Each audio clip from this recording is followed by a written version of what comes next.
Oke, selamat siang teman-teman. Kali ini kita akan bahas laporan keuangan kuartal 2 BJTM dan BJBR untuk tahun buku 2020. Kita selanjutnya juga akan menghitung berapa harga wajar BJTM dan BJBR. Oke, kita mulai dari BJBR. BJBR untuk buku kuartal 2, laporan keuangan kuartal 2, EPS-nya 40. Sedangkan kuartal 1 di angka 42 rupiah. Angkanya turun sedikit 42 ke 40, tapi ini nggak masalah karena kalau kita lihat ke belakang, kebiasaan emang di kuartal pertama itu laba BJBR selalu lebih besar daripada laba di kuartal kedua. Jadi ini kita bisa abaikan efek dari corona. Jadi kita bisa bilang kalau BJBR ini tidak terlalu terkena efek dari corona. Jadi BJBR ini secara laporan keuangan masih cukup bagus. Kemudian untuk BJTM ini juga untuk kuartal 2 angkanya 22 dan kuartal 1 29. Angkanya turun lebih banyak daripada BJBR. Sedangkan kalau kita lihat di tahun-tahun sebelumnya, di tahun 2019 kuartal 1 dan kuartal 2 angkanya sama. Kuartal 2018 untuk kuartal 2-nya lebih tinggi, 2017 juga sama, kuartal 2-nya lebih tinggi. Hanya di 2016 kuartal 2-nya lebih rendah. 2015 juga kuartal 2 lebih tinggi daripada kuartal 1. Oke, kalau dari laporan keuangan berarti BJBR lebih menarik daripada BJTM. Nah, tapi kita nggak tahu valuasinya. Kita akan hitung valuasinya. Jadi kita pakai Excel. Di sini kita hitung EPS annual. EPS annualnya untuk BJBR 164, BJTM 103. 164 dan 103. Harga saham sekarang ini tanggal 1 Agustus 2020.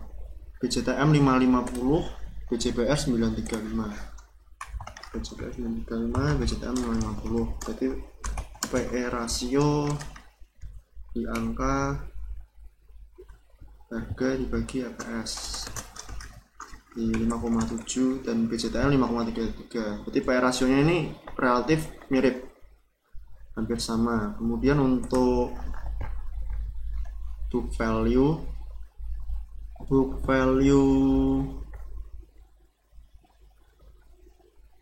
per share untuk BJBR itu di angka 1082, kemudian BJTM di angka 611.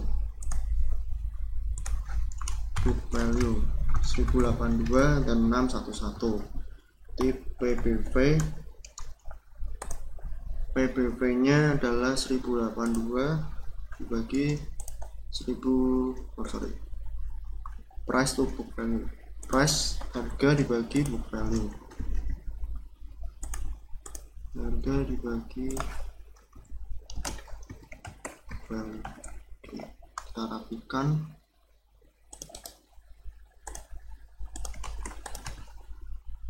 Harga saham, EPS, PE, book value, dan PBV. Oke. Jadi bisa kelihatan ini harganya mirip-mirip. BJBR sedikit lebih mahal kalau dilihat dari PE rasio. Kalau dari PBV, BJTM sedikit lebih mahal daripada BJBR. Nah, kemudian untuk menghitung harga wajar kita akan pakai dua metode. Harga wajar dihitung dengan dua metode. Yang pertama adalah dengan DDM, yaitu dividend discounted model. Yang kedua adalah dengan PE rasio. PE rasio 1 tahun. PE rasio rata-rata 1 tahun. Kalau kita mau kita bisa hitung pakai 3 metode, nggak apa-apa. Satunya adalah book value. Book value rata-rata 1 tahun.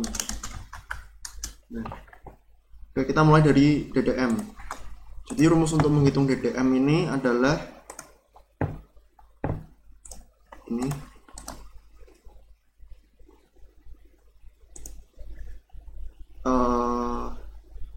Jadi rumusnya seperti ini. Dividen tahun ini dibagi dengan 1 plus R. R ini adalah imbal hasil yang kita harapkan. Kalau ini rumus ini dengan pendekatan limit, kita akan dapat rumus ini. Ada ya, nah ini lebih menarik. Oke, kita copy.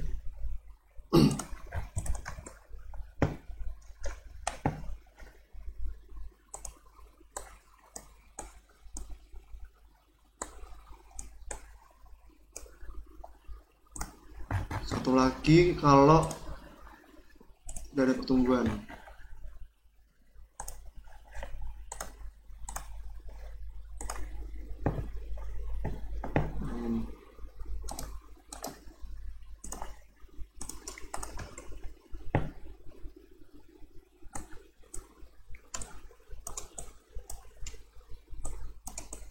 oke.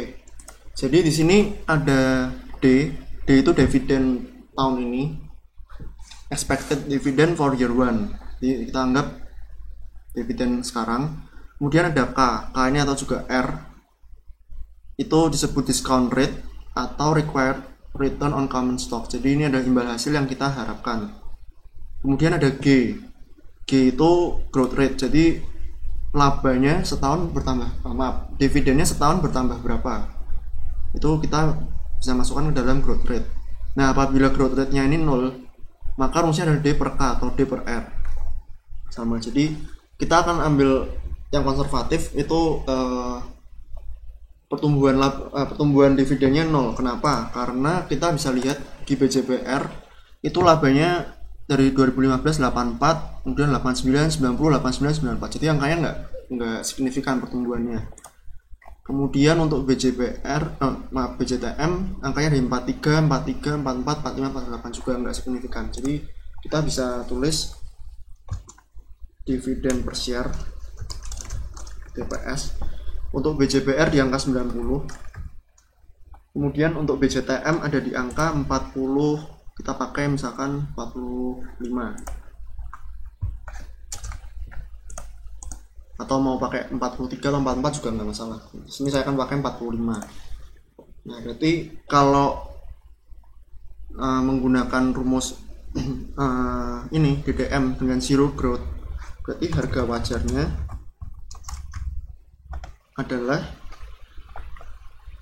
dividen dibagi dengan imbal hasil. Nah, sebelumnya saya akan kasih tahu imbal hasil. Jadi imbal hasil ini kita bisa pakai dari angka investasi yang tidak berisiko, misalkan obligasi atau dari pasar uang. Nah, sini saya akan kasih salah satu yang imbal hasil pasar uang yang cukup besar, itu Sukor Invest Syariah Money Market Fund.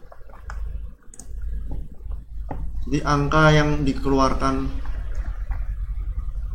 dari Sukor Invest ini annual return-nya 7,48. Jadi sebisa mungkin dividennya itu mengalahkan ini, karena kalau nggak mengalahkan ini ya kita lebih baik taruh duitnya di sini, grafik udah pasti naik terus, nggak ada gejolak, daripada biar di saham ada gejolaknya. Jadi imbal hasilnya ini 7,48%. Tapi karena ini adalah saham di mana harga bisa naik turun, kita sebagai investor harus meminta risk market. Jadi ada premium risk market. Jadi itu angkanya sekitar 3%-nya dari textbook ekonomi. Jadi kalau imbal hasil yang ditawarkan itu tidak pasti, maka kita harus menambah angka yang di sini yang tidak beresiko, aset tidak beresiko, kita tambah dengan yang premium, yaitu bisa antara 3-6%. Kita akan gunakan 3%. Jadi misalkan kita akan minta imbal hasilnya 10,48%. Nah, berarti harga wajarnya adalah dividen dibagi dengan imbal hasil. Jadi untuk BJBR harga wajarnya dari 858, BJTM 429. Berarti kalau harga sekarang 935, ini 858 cukup mahal. BJTM 550, harga wajarnya 14 miliar cukup mahal. Itu dengan pendekatan DDM. Nah, di sini kenapa tidak digunakan growth rate? Karena growth rate ini sensitif sekali. Jadi apabila growth rate-nya melebihi dari imbal hasil yang diharapkan, maka akan minus. Maka hasilnya minus, jadi tidak make sense. Apabila growth rate-nya terlalu kecil, misalkan growth rate-nya 0,001,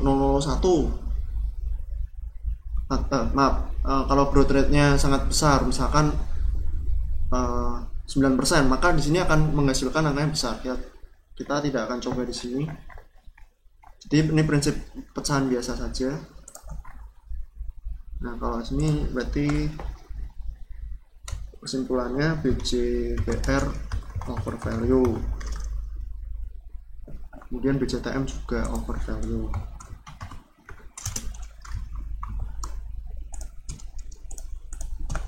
Nah, bagaimana dengan metode PE ratio? Jadi dari sini kita akan gunakan untuk BJBR ini 1 tahun terakhir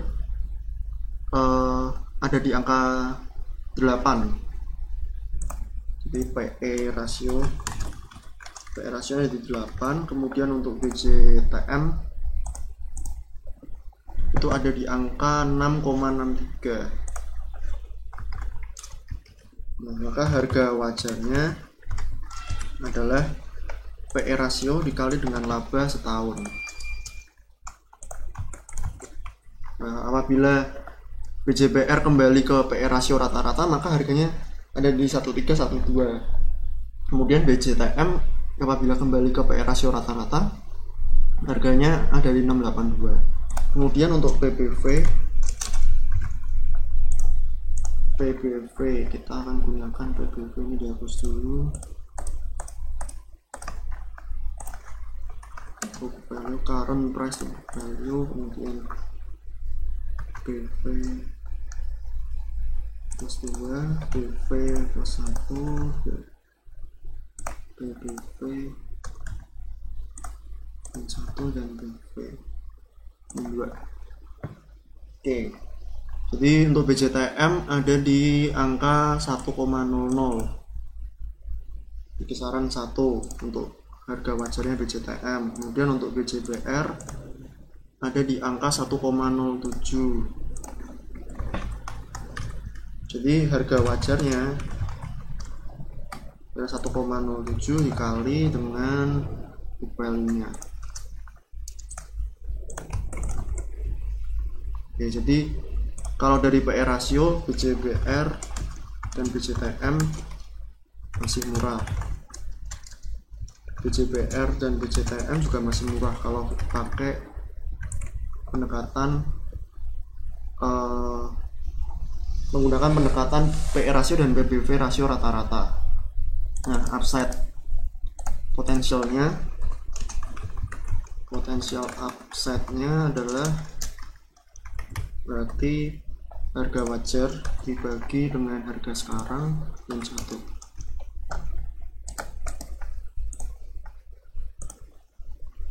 Percentage.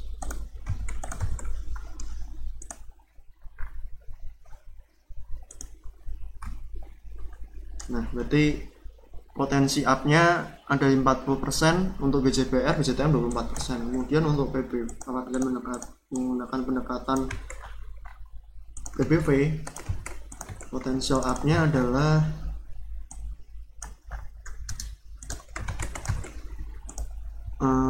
PBV untuk BJBR masih ada ruang upside 23%, dan untuk BJTM ada di angka 11%. Nah, mana angka yang akan dipakai? Kalau saya cenderung untuk trading saja ini. Jadi untuk investasi mungkin kurang menarik. Jadi untuk trading masih ada upside. Kalau yang untuk investasi dengan menggunakan dividen mungkin akan menghindari BJBR dan BJTM. Oke, jadi sekian video kali ini pembahasan mengenai BJBR dan BJTM dengan menggunakan menghitung harga wajar dengan menggunakan DDM, PE rasio, dan book value. Oke. Apabila teman-teman merasa video ini bermanfaat, silakan subscribe, like, dan sebarkan video ini ke teman-teman yang lain yang membutuhkan. Oke. Dadah.